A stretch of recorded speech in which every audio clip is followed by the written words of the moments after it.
우리가 많이 쓰는 말이 있습니다. 우리에게 참 익숙한 말인데요. 바로 아는 만큼 보인다라고 하는 말입니다.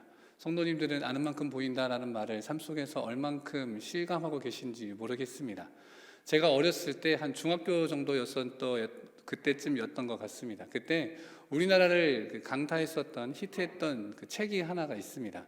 혹시 많이들 보셨을 텐데요. 유흥준이라는 분이 쓰셨던 나의 문화유산 답사기라는 책이 있습니다. 혹시 보신 분 계십니까? 제가 어렸을 때 저희 부모님이 그 책을 사서 저도 함께 읽었던 기억이 있습니다. 근데 알아보니까 이 책이 최근까지도 계속 발간되고 있었더라고요. 지금 13권 정도까지 나왔던 걸로 제가 살펴보았는데 이 나의 문화유산 답사기가 어마어마한 히트를 불러왔습니다. 그래서 또 이 책에 담겨져 있는 것들이 단순히 우리에게 유명했던 정말 유명하고 정말 훌륭한 문화유산들만 기록되어 있는 것이 아니라 그 지역에 가면 정말 숨겨져 있는 정말 보석 같지만 잘 알려지지 않은 그런 문화유산, 그것들을 찾아서 다니는 말 그대로 기행문 형식의 그 내용이 이 책 안에 담겨져 있습니다. 그러다 보니까 지루하지 않고요, 재밌기도 하고 또 유익하기도 합니다. 그러다 보니 이 책이 우리 전국을 히트하게 되면서 어떤 일이 벌어졌냐면 사람들이 이 책을 한 손에 들고 이 책에 나와 있는 그 여행지를 찾아서 여행하는 일들이 벌어지게 되었습니다. 아마 이 책이 지금 요 근래에 나와서 히트를 했다면 수많은 사람들이 이 책을 들고 이렇게 셀카를 찍고 오늘도 나는 문학 여행 중 뭐 이런 식으로 이제 SNS를 올렸겠지만 그 당시에도 이런 일들이 정말 가득했었습니다. 그래서 사람들이 그 책에 나온 장소에 가면 자신과 비슷한 사람들이 똑같은 책을 들고 똑같이 사진을 찍으면서 다니는 것들, 그런 이야기들이 이렇게 왕왕 나왔었던 것으로 기억합니다. 그래서 이 책을 보다 보면요, 이 책에서 와, 여기 우리 동네인데, 내가 살고 있는 동네인데 우리 동네에 이런 게 있었어? 라고 하는 것들을 깨닫게 됩니다. 또는 나 여기 가봤었는데 여기에 이런 것도 있었나? 라는 것을 깨닫게 됩니다.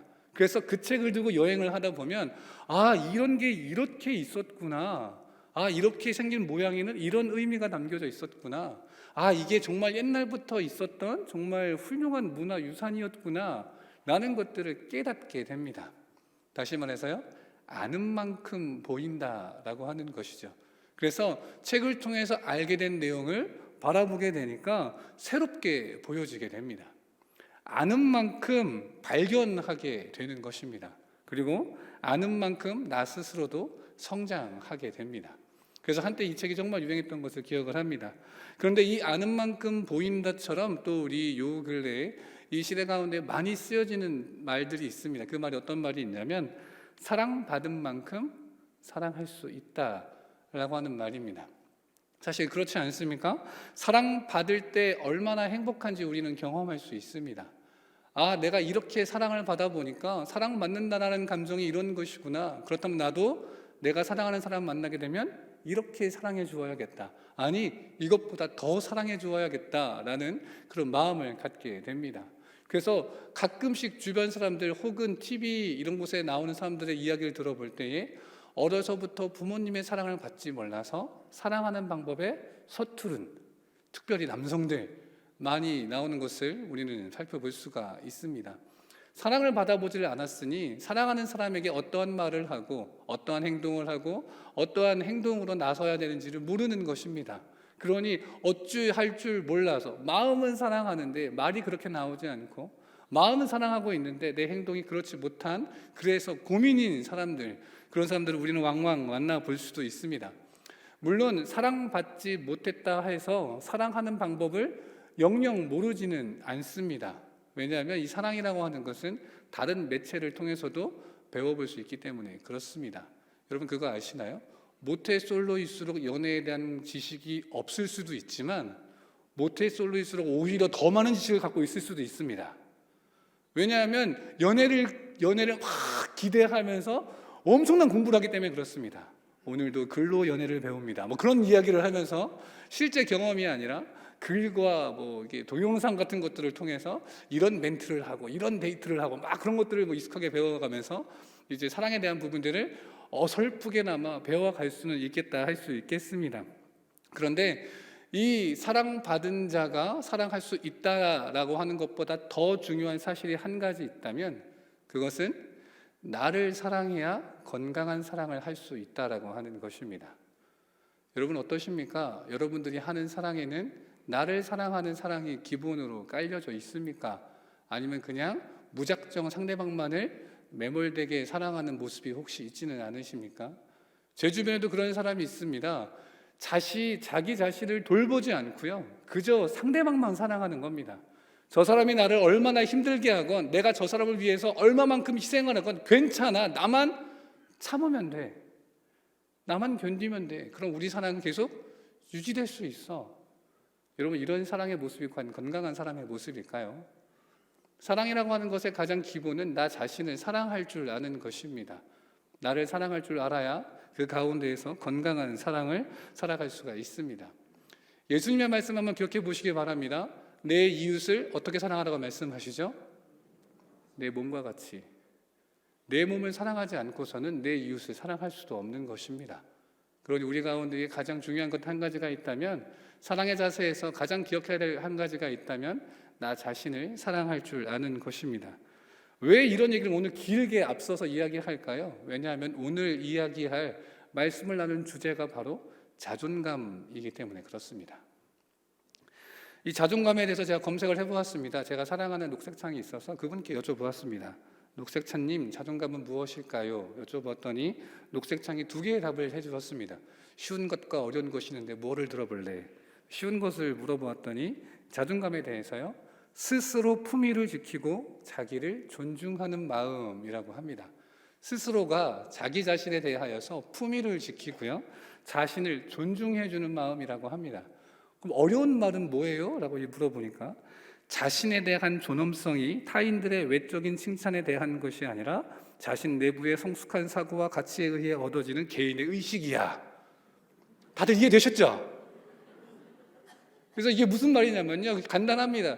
다른 사람의 평가와 상관없이, 다른 사람이 나를 어떻게 바라보고 있느냐와 전혀 상관없이 나 스스로에 대해서 성숙한 사고, 나 스스로에 대해서 가치를 높게 여기는 그 마음의 자세, 그러한 개인의 의식이 바로 자존감이다라고 하는 것입니다.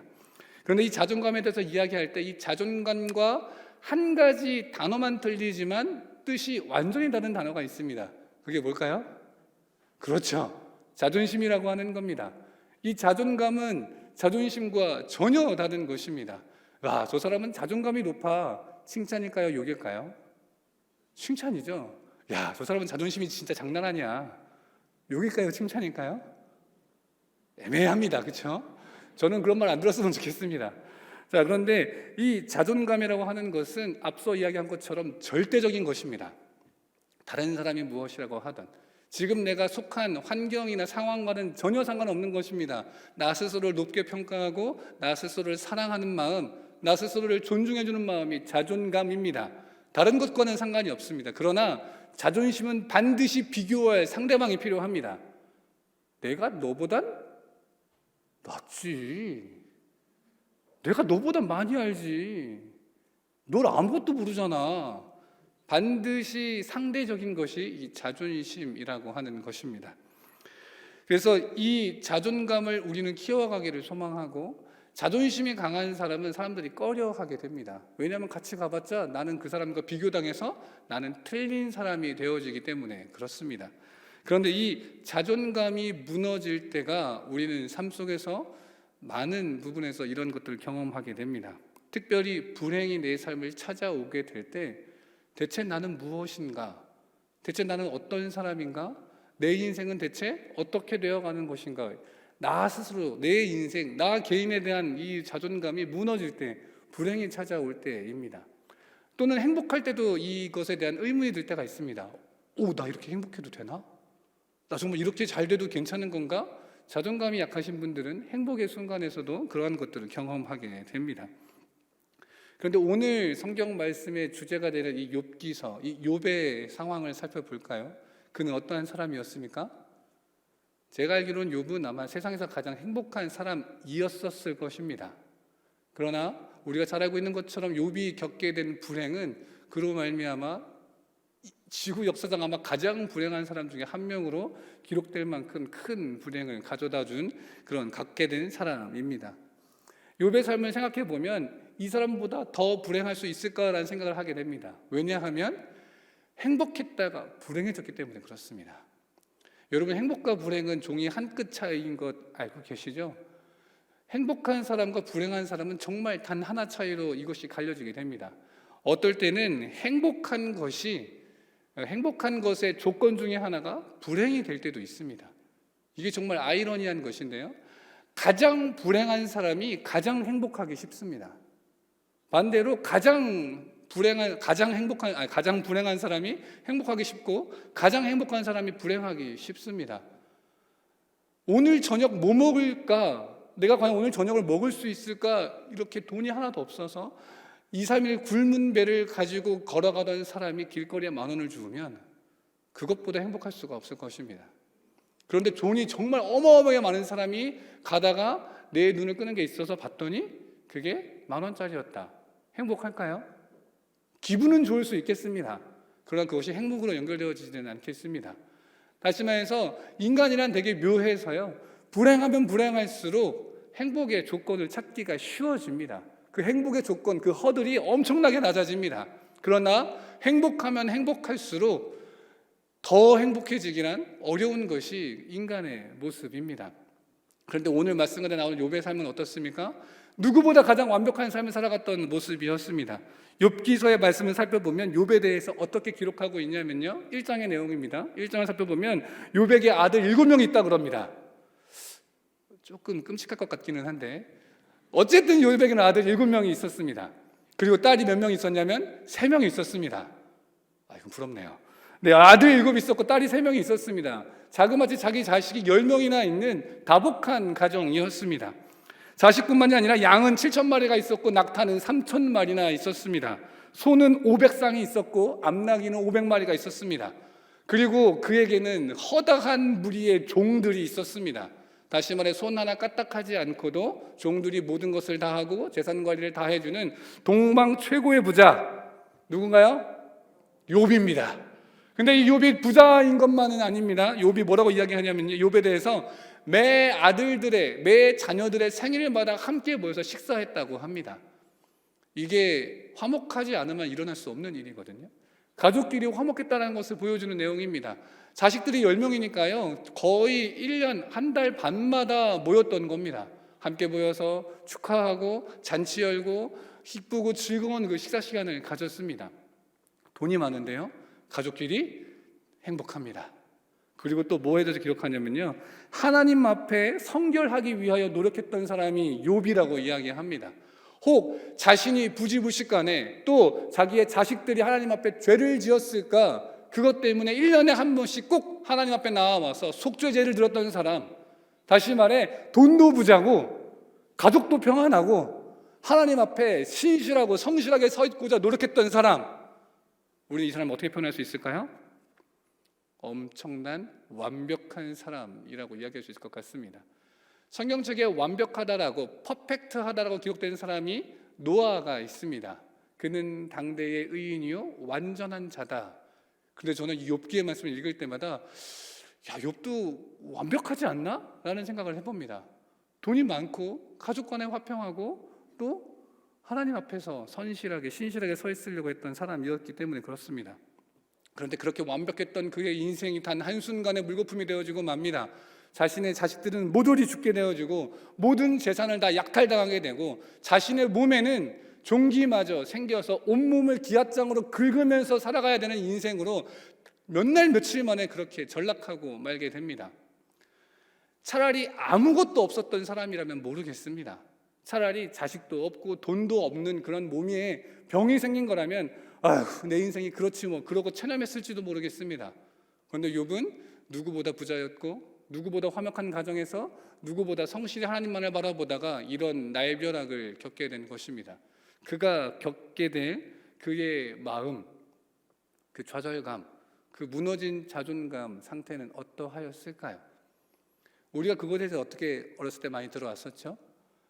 교회 학교에서 이 욥기에 대한 이야기들을 설교 시간 들을 때마다 하지만 욥은 그래도 하나님께 원망하지 않았대, 그렇게 많이 듣지 않으셨습니까? 그가 입술로 하나님께 원망하면서 죄를 짓지 않았대. 여러분, 우리도 아무리 힘든 일이 닥쳐도 원망하지 말고 하나님께 감사하세요 그렇게 많이 하지 않습니까? 그런데 여러분 오늘 욥기의 말씀을 자세히 욥기서의 말씀을 자세히 살펴봤으면 좋겠습니다. 물론 욥은 입술을 열어서 원망하지 않았습니다. 그가 그저 이야기했던 것은 1장 21절에 내가 모태에서 알몸으로 나왔사온즉 또한 알몸이 그리로 돌아가올지라 주신 이도 여호와시오 거두신 이도 여호와시오니 여호와의 이름이 찬송을 받으실지니이다. 이렇게 고백합니다. 주신 분이 여호와시기 때문에 거두어 가실 분도 여호와이십니다. 그러니 오직 여호와의 이름이 찬송 받으실 것입니다 라는 믿음의 고백을 합니다. 그리고 우리는 대부분 여기까지 끝합니다. 와, 욥은 정말 대단한 사람이구나. 그런데 욥이 이러한 고난과 환난을 당했다는 소식을 듣고 찾아왔던 사람 3명이 있습니다. 그의 친구 빌닷과 소발과 누구죠? 갑자기 생각이 안 나네요. 엘리 근데 3사람이 친구가 찾아오게 됩니다. 엘리바스, 이 3사람이 찾아오게 됩니다. 그리고 욥이 당한 고난을 바라봅니다. 그리고 그들이 어떻게 했는지 아십니까? 한마디도 하지 않고 그의 곁에 있어 주었습니다. 여러분, 이게 정말 큰 지혜를 담고 있습니다. 누군가 큰 환난과 고통 중에 있으시다면 말로 위로하지 마십시오. 아무 말 없이 곁에 있어 주십시오. 물론 욥이 이러한 고백을 하였지만 그 마음이 얼마나 상처가 되었겠습니까? 그 마음에 얼마나 자존감이 무너지고 얼마나 큰 절망이 사로잡혔겠습니까? 아무 말 할 수 없는 그때 친구들이 일주일을 함께 같이 있어줍니다. 아무 말 하지 않고요. 그랬을 때 욥이 그제서야 입을 열어서 자기 속의 깊은 이야기들을 하게 됩니다. 그게 무엇이었을까요? 오 주님, 이렇게 감사의 고백을 했다면 모르겠으나 그때 처음에 욥이 했던 것은 무슨 고백이었냐면 차라리 내가 태어나지 않았었더라면 좋았을 것을, 그 고백을 합니다. 차마 하나님을 원망할 수 없으니 그런 고백을 한 것일까요? 내가 태어나던 날, 그 날이 저주를 받았었더라면, 그래서 그날 태어난 아이가 태어나지 못하였었더라면, 그런 자기의 마음의 깊은 아픔과 절망을 자신의 생일을 저주하면서 그렇게 이야기합니다. 3장 26절에 살펴보면요, 나에게는 평안도 없고 안일도 없고 휴식도 없고 다만 불안만이 있는구나, 그런 고백을 합니다. 다 가져가셨는데 혹시 또 나의 모든 남아있는 것 또 다른 것을 또 가져가실까? 평안도 없고 아무것도 없고 불안만이 있구나라는 고백을 합니다. 앞서 말한 것처럼 하나님을 차마 욕하지는 못하고 할 수 있는 저주, 나를 향한 저주.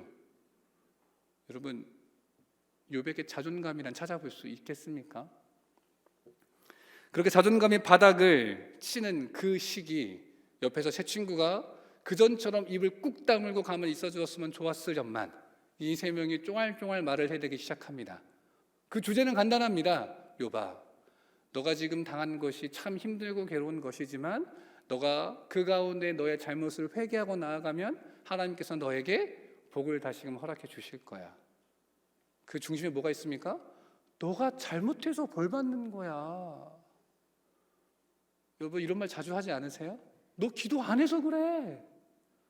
너 예배 요즘 안 나오더니 그렇구나. 이 위로가 아니죠. 예배 새 친구도 똑같습니다. 너가 죄가 지은 게 있으니 그 죄를 회개하면 하나님이 다시 너를 도와주실 거야. 너의 지금 시작은 심히 미약하나 나중은 창대해질 것이다. 여러분, 이거 욥의 말이 아닙니다. 그의 새 친구들의 말입니다. 아무것도 모르는 그 친구들의 말입니다. 그래서 서로 변론하고 반론합니다. 난 죄가 없어. 너가 아직도 교만하네. 난 진짜 죄가 없다니까. 너 진짜 교만하구나. 그 말이 계속적으로 나옵니다. 그 말을 듣다가 욥이 우라통이 터져가지고요, 31장에 뭐라고 이야기하냐면 나는 정말 결백한데 어떻게 된 거냐. 전능자여, 대답해 주십시오. 나는 결백합니다.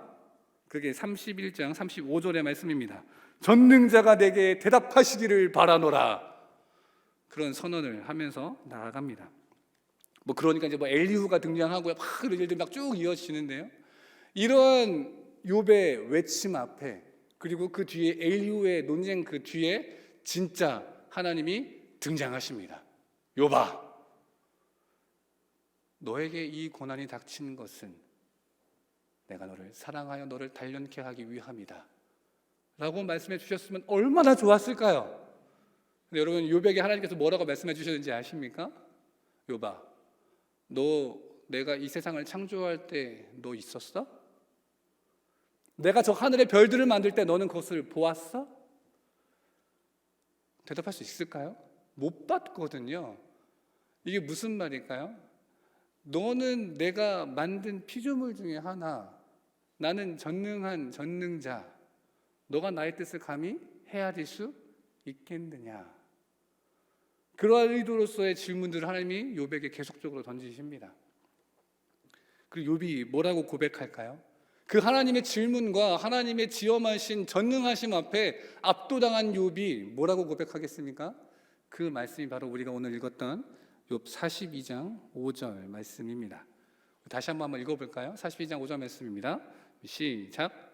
내가 주께 대하여 귀로 듣기만 하였사오나 이제는 눈으로 주를 배움나이다. 여러분, 이게 무슨 말씀이죠? 내가 그전까지는 하나님에 대하여 하나님은 이런 분이실 것이다, 하나님은 이러이러한 분이시다, 죄를 지은 자에게는 벌을 내리시고 선한 자에게는 복을 주시는 분, 그분이 여호와 하나님이시다, 그러니 우리는 살아갈 때에 하나님의 말씀을 잘 듣고 따라가야 한다, 뭐 이런 식의 얘기들을 많이 들었었는데, 그래서 내가 아무 까닭 없이 벌받는 것에 대하여 이해하지 못하고 괴롭고 나의 생일을 저주하며 하나님 나에게 대답해 주십시오라고 강하게 외치던 그 상황 가운데에서 하나님이 말씀하시는 그 앞에 내가 다 알 수 없는 하나님의 위대하신 뜻, 하나님의 전능하신 뜻, 그 앞에 깨닫게 되는 것입니다. 무엇을요? 나는 아무것도 아닙니다. 하나님의 질문 앞에 너가 이것을 아느냐? 너가 이것을 보았느냐? 너가 이것을 알고 있느냐라는 그 질문 앞에 맞습니다, 주님. 저는 아무것도 알지 못합니다. 주님, 내게 알게 하여 주십시오. 내가 주님을 진실로 눈으로 배움나니 주님을 만나 경험하게 되니 나의 아무것도 아닌 것을 깨닫게 됩니다. 더 겸손해지겠습니다. 우리 오늘 읽은 말씀은 아니지만 4절 말씀에 이렇게 말씀합니다. 주는 들으시고 내가 주께 묻겠사오니 주여 내게 알게 하옵소서.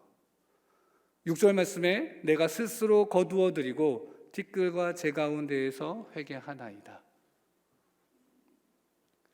하나님의 뜻을 감히 알지도 깨닫지도 못하는 아무것도 아닌 존재임을 깨닫게 되면서 하나님 앞에 겸손해지겠다라고 고백하는 것입니다.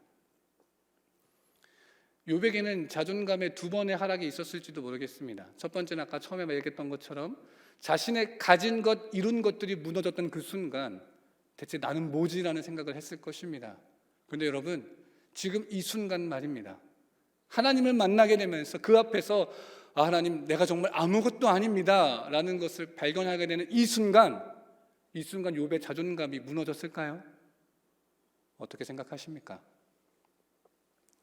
이 욥과 비슷한 인물이 한 사람 있습니다. 그 사람이 누구냐면 도마라고 하는 사람입니다. 여러분, 도마가 어떤 사람이죠? 예수님의 제자로서 예수님과 함께 하다가 예수님의 부활의 소식을 들었을 때 끝까지 못 믿었던 사람입니다.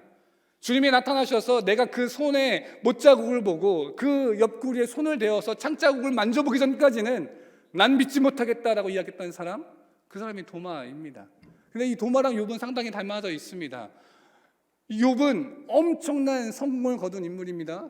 그리고 그것이 하루아침에 날아갔습니다. 도마는 물론 그의 착각이기는 합니다. 예수님이 이제 로마의 군대를 물리치시고 영광스럽게 되실 그때를 바라보면서 영광스럽게 자신도 예수님의 오른편 혹은 왼편에 있겠지라고 하는 그런 상상 속에 빠져 있다가 예수님이 십자가에서 죽으심으로 그것이 완전히 한순간에 물거품이 되었습니다. 그러니 그 안에 얼마나 큰 좌절감과 자존감의 하락으로 다가왔을까요? 이 두 사람의 공통점이 무엇인지 아십니까? 세상의 것으로 나의 자존감을 채웠다라고 하는 것입니다. 내가 가지고 있는 돈, 내가 이루어낸 것들, 나의 명예들, 그런 것들로 나의 자존감을 채운 것입니다. 우리는 잘 알고 있지 않습니까? 풀은 마르고 꽃은 시드나 이 세상 가운데 영원한 것은 없습니다. 우리 삶 가운데 만약에 하나님의 것이 아닌 세상의 것으로 나의 자존감을 채운다면 결국 우리는 자존감의 바닥을 치게 되는 절망을 경험할 수밖에 없습니다. 우리가 아무리 부를 이룬다 하더라도 그것은 한순간입니다. 우리가 갖고 있는 건강이 영원하겠습니까? 내가 가지고 있는 그 어떤 것이 영원히 유지될 수 있겠습니까? 그러니 세상의 것으로 자존감을 채운 사람들은 언젠가는 반드시 절망을 맛볼 수밖에 없을 것입니다. 세상의 것으로 이룬 자존감은 모래성일 뿐이기 때문에 그렇습니다. 그러나 우리는 반드시 기억하여야 됩니다. 하나님 안에 있을 때 우리는 자존감의 하락을 경험하지 않습니다. 하나님과 만나게 되는 그 순간 사실 우리는 발견하게 됩니다. 무엇을요? 나는 아무것도 아니구나. 나는 그저 피조물일 뿐이구나. 여러분, 하나님 만났을 때의 첫 경험을 한번 생각해 보십시오. 여러분, 하나님을 처음 만났을 때 그것이 기도의 순간일 수도 있고 찬양의 순간일 수도 있겠습니다. 그때 하나님을 처음 만났을 때 여러분 마음이 어떠셨습니까? 하나님, 제가 이렇게 열심히 하나님 기도했는데 하나님 저를 만나러 와주셨네요. 하나님, 제가 이렇게 찬양했는데 그걸 보시고 저를 만나러 와주셨군요. 감사합니다. 이런 기억을 갖고 계십니까? 아니면 가슴을 치면서 하나님, 왜 나를 구원하셨습니까? 하나님, 왜 이렇게 부족하고 연약하고 죄를 짓는 나를 구원하셨습니까? 왜요? 대체 왜요? 왜 나 때문에 주님이 죽으셔야 했습니까? 왜 이렇게 나를 사랑하셨습니까? 라는 고백하시지 않으셨습니까? 우리가 하나님을 만나게 되는 그 순간에는 나의 잘남을 발견하지 않습니다. 오히려 우리의 죄됨을 발견할 뿐입니다. 나의 죄인됨을 깨닫게 될 뿐입니다. 그런데 그렇다고 우리가 자존감이 무너지나요? 그렇지 않습니다. 왜냐하면 그런 나를 하나님이 사랑하시기 때문입니다. 하나님을 만남으로 나의 죄됨과 나의 낮아짐을 경험하지만 그것으로 그치지 않습니다. 그런 나를 하나님이 사랑하십니다.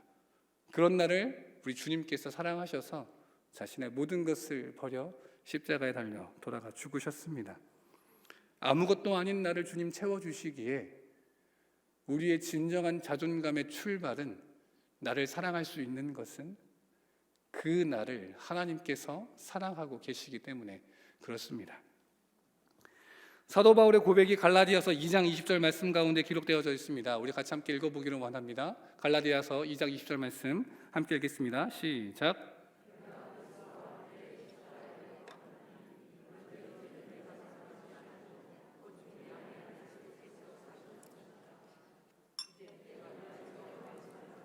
나를 사랑하사 나를 위하여 자기 자신을 버리신 하나님의 아들을 믿는 믿음 안에서 사는 것이라.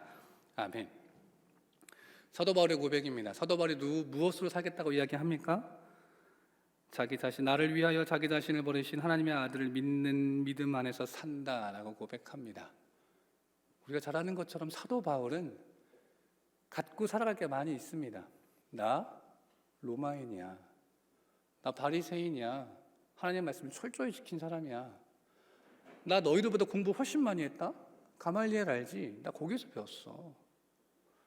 여러분, 사도 바울에게서 내세울 것이 얼마나 많이 있습니까? 자기 자신을 드러낼 수 있을 만한 요건이 얼마나 많습니까? 그런데 그것은 세상의 것이기 때문에 사도 바울은 그것을 자랑하지 않습니다. 그가 자랑하는 것은 오직 나를 사랑하사 나를 위하여 자기 자신을 버리신 예수 그리스도, 오직 그분만을 위하여 살아가는 그 고백, 그 삶의 자세가 바로 사도 바울의 믿음의 모습이었습니다. 우리 가운데 이러한 믿음의 모습이 있기를 간절히 소망합니다. 세상의 것으로 나의 자존감을 세우지 않기를 원합니다. 오직 예수 그리스도, 나를 사랑하신 하나님의 그 사랑으로 나를 사랑할 수 있기를 원합니다. 내가 참 부족하고 연약하고 아무것도 아닌 것처럼 여겨질 순간이 찾아온다 할지라도 그런 나를 하나님께서 사랑하여 주십니다. 지금도 사랑하여 주십니다.